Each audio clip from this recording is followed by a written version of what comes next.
Sumainyo ang Panginoon. at sumainyo rin. Ang mabuting balita ng Panginoon ayon kay San Mateo. Papuri sa iyo, Panginoon.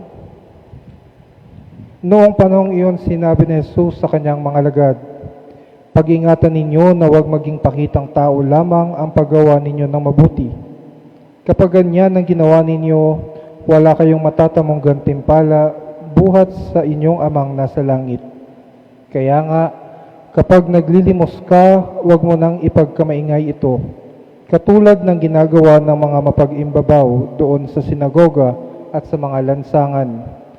Ginagawa nila ito upang purihin sila ng mga tao.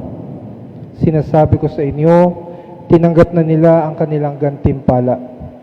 Ngunit kung naglilimos ka, huwag mo nang ipaalam ito kahit sa iyong pinakamatalik na kaibigan upang malihim ang iyong paglilimos. At gagantihan ka ng iyong amang nakakakita ng kabutihang ginawa mo ng lihim. At kapag nananalangin kayo, huwag kayong tumulad sa mga mapag-imbabaw. Mahilig silang manalangin ng patayo sa mga sinagoga at sa mga panulukang daan upang makita ng mga tao. Sinasabi ko sa inyo, tinanggap na nila ang kanilang gantimpala. Ngunit kapag mananalangin ka, pumasok ka sa iyong silid at isara mo ang pinto sa kakamanalangin sa iyong amang hindi mo nakikita. At gagantihan ka ng iyong amang nakakakita ng kabutihang ginagawa mo ng lihim. Kapag nag-aayuno kayo, huwag kayong magmukhang malungkot tulad ng mga mapag-imbabaw. Hindi sila nag-aayos upang malaman ng mga tao na sila'y nag-aayuno. Sinasabi ko sa inyo, tinanggap na nila ang kanilang gantimpala. Kapag ikaw ay nag-aayuno, mag-ayos ka ng buhok at maghilamos upang huwag mapangsin ng mga tao na nag-aayuno ka. Ang iyong amang hindi mo nakikita, ang siya lamang nakaalam nito. Siya na nakakakita ng kabutihang ginagawa mo ng lihim, ang gaganti sa iyo." Ang mabuting balita ng Panginoon. Pinupuri ka namin, Panginoong Kristo. Magandang hapon po sa atin lahat. Nanibago po ba kayo, ibang mukha yung nasa harap nyo ngayon? Ako po si Reverend Father Jerwin Paredes, na ordain na pari noon lamang pong June 10. So fresh na fresh pa po ang ordination. Na-ordain po akong deacon December last year. Pagkatapos po ng ordination as deacon, ako po ay na-assign sa Holy Family Parish sa Calaclan. Pagkatapos po nun, yun nga po, June 10 na-ordain akong deacon at dito naman po ako in-assign ni Bishop bilang parochial vicar. Yung inyo pong dating parochial vicar, si Father Eugene, ay inilipat naman po sa Santa Cruz. So ako po ang makakasama ninyo bilang parochial vicar sa loob ng 1 taon. Yan po. So, masanay na po kayo sa mukha ko. Sa atin pong ebanghelyo ngayon, muling itinuro sa atin ni Jesus yung 3 pillars ng ating spiritual life. 3 pillars ng ating spiritual life which are fasting, praying, and almsgiving. Kadalasan naririnig lang po natin ito kapag Holy Week, di po ba? Kapag papasok ang Lent, na paulit-ulit na pinaalala sa atin ng simbahan na tayo ay magdasal, tayo ay mag-ayuno, tayo ay magbigay. Pero ngayong araw pong ito, muling ipinapaalala sa atin itong tatlong ito. Ano po ba ang kahalagahan ng tatlong ito? Una, ang pananalangin. Bilang mga Katoliko, bilang mga Kristiyano, mahalaga po na tayo ay laging nananalangin.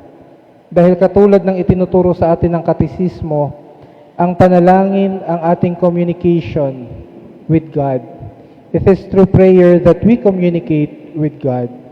At sa pamamagitan ng pananalangin, sa pamamagitan ng communication, mas napapalalim yung ating relasyon sa Diyos. So, kailangan nating manalangin kung nais nating mas mapalapit sa Diyos.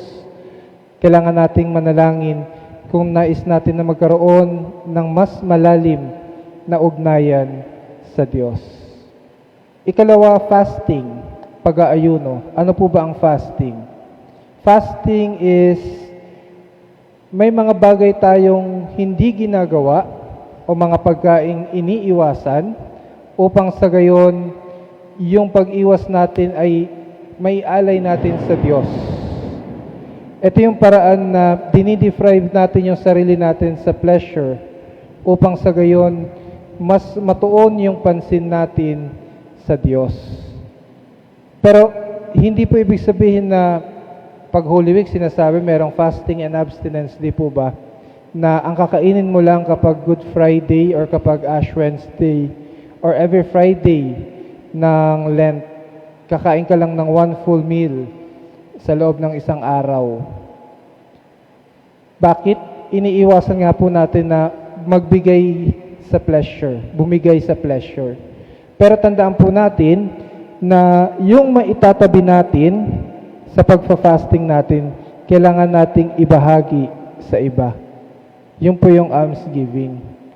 Kapag yung sakripisyong ginagawa mo, walang nagagawang mabuti sa iba, hindi po fasting ang tawag doon. Diet po ang tawag doon.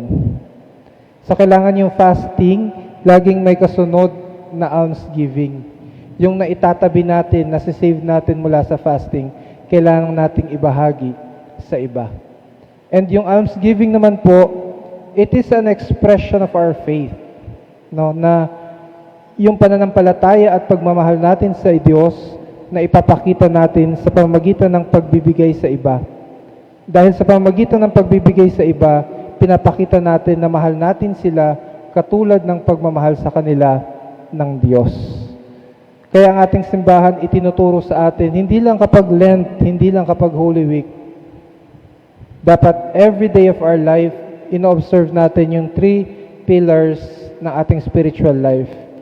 Fasting, almsgiving, and praying.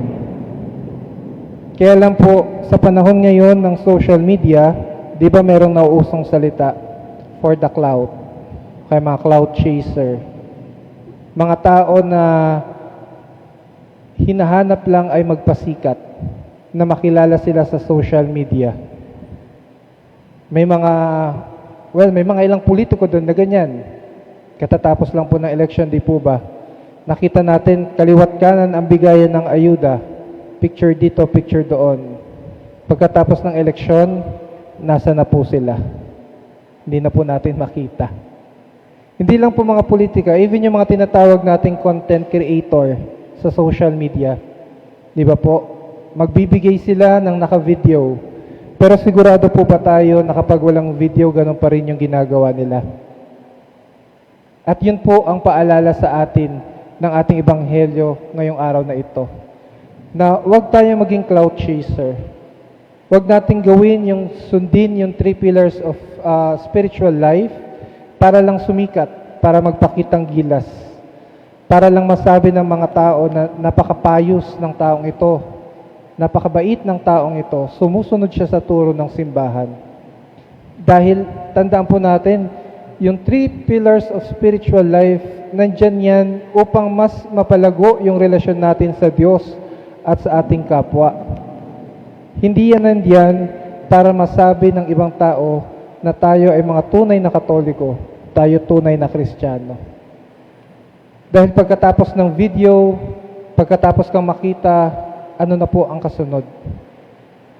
So ang pinapaalala sa atin na ating Panginoong Jesus, ano ang motivation natin sa ating pananalangin? Ano ang motivation natin sa ating pag-aayuno?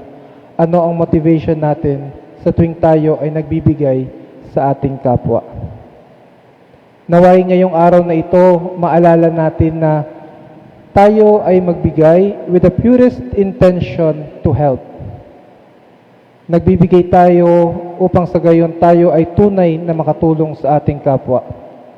Tayo ay nanalangin upang sa gayon tunay na mas mapalalim ang ating ugnayan sa Diyos. At tayo ay nag-aayuno upang sa gayon tunay na mas mapalapit tayo at ma-focus natin ang ating atensyon sa ating Panginoong Diyos. We follow the pillars of our spiritual life not to be famous but to have a deeper and meaningful relationship with God. Amen.